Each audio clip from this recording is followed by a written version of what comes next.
What if I told you that one serial killer was terrifying an entire city, but there was another one operating at the same time, right under everyone's nose? Between 1994 and 2004, Baton Rouge wasn't just a city with a crime problem. It was a city being hunted. And no one, not the police, not the FBI, not the victims, knew the full truth until it was too late. This is the chilling true story of how two predators stalked the same streets, claimed dozens of lives, and nearly got away with it.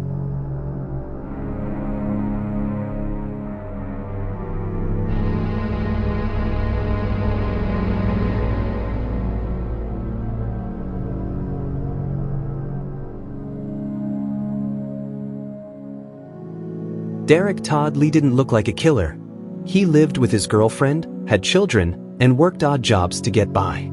He was quiet, often overlooked, until women around Baton Rouge started dying. In 2002, Charlotte Murray Pace was found stabbed more than 80 times in her home. The killer had broken in, raped her, and left behind a computer cord, used to strangle her. Her murder wasn't an isolated incident. It was a pattern, and that pattern was growing. At the same time, across town, another man was watching. Vincent Gillis, an outcast obsessed with gore and death. He lived with his girlfriend, cared for his elderly mother, and kept to himself. But when night fell, he became something else entirely. He stalked women, especially those he thought no one would miss. And what he did to them after death is something no one could have imagined.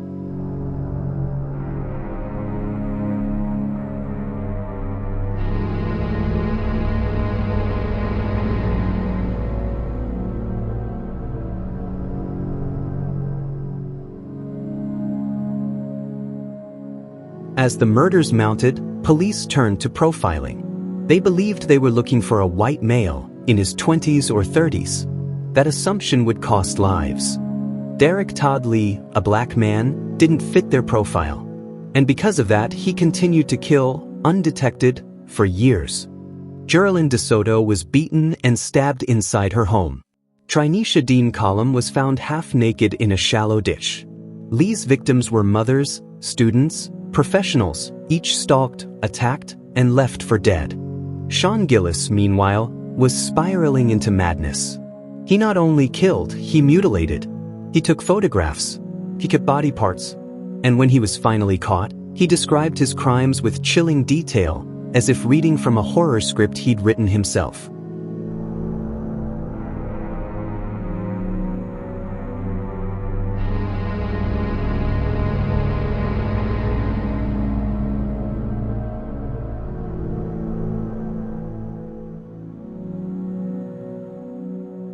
In 2002, the investigation took a turn. A woman who had survived a brutal attack remembered a partial license plate. That lead brought detectives to Derrick Todd Lee. And when they ran his DNA, it matched multiple crime scenes across the state. Lee was arrested in 2003 and eventually sentenced to death. But even after he was locked away, the killings didn't stop. In 2004, Vincent Gillis was arrested after police traced tire tracks to his car. Inside his home, they found photographs, bloody clothing, and trophies from victims. He confessed to everything. And one quote still haunts investigators to this day. "I'm pure evil. I should be put to death." The city was stunned.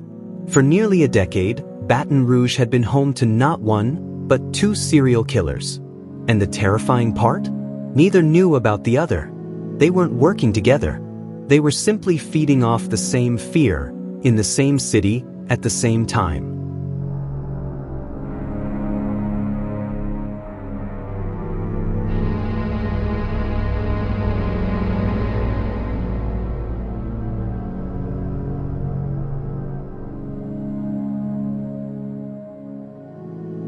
For years, the monsters haunted Baton Rouge in silence. But in the end, it was their arrogance, and a few brave women, that tore that silence apart. Derrick Todd Lee made one mistake. He let a woman live. Diane Alexander survived his brutal attack in 2002. Beaten and bloodied, she gave detectives a sketch and a partial license plate. That single act of survival cracked open the entire case. When detectives ran Lee's DNA against a growing database, the match lit up like fire. He was connected to the murders of Charlotte Murray Pace, Trinisha Column, and several more. In May 2003, a SWAT team arrested him at a hotel in Atlanta.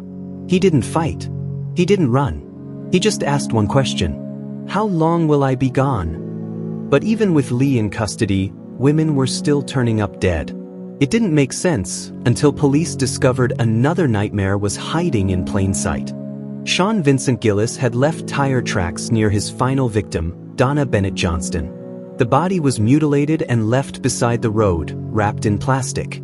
When police traced those tracks to Gillis's car, everything unraveled. Inside his home, investigators found computer files of violent fantasies, photographs of his victims, and audio recordings that turned their stomachs. He confessed to 8 murders with shocking calm, naming dates, methods, even what he did with the bodies afterward. He didn't deny anything. In fact, he seemed proud.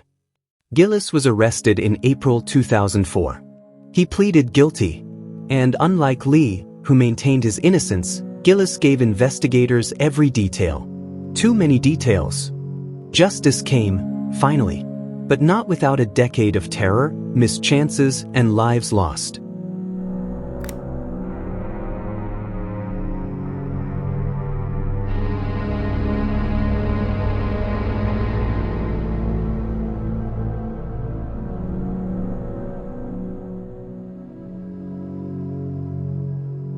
In the aftermath, Baton Rouge was left reeling. How could this happen? How could so many warnings be missed? And how could 2 killers operate side by side for so long without being stopped? Many blamed racial bias. The profile was wrong. The leads were ignored.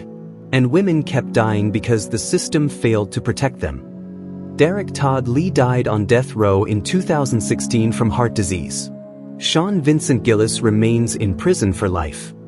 But the scars they left behind still haven't healed. This is more than a story of crime. It's a story of silence, of assumptions, and of what happens when monsters hide in plain sight.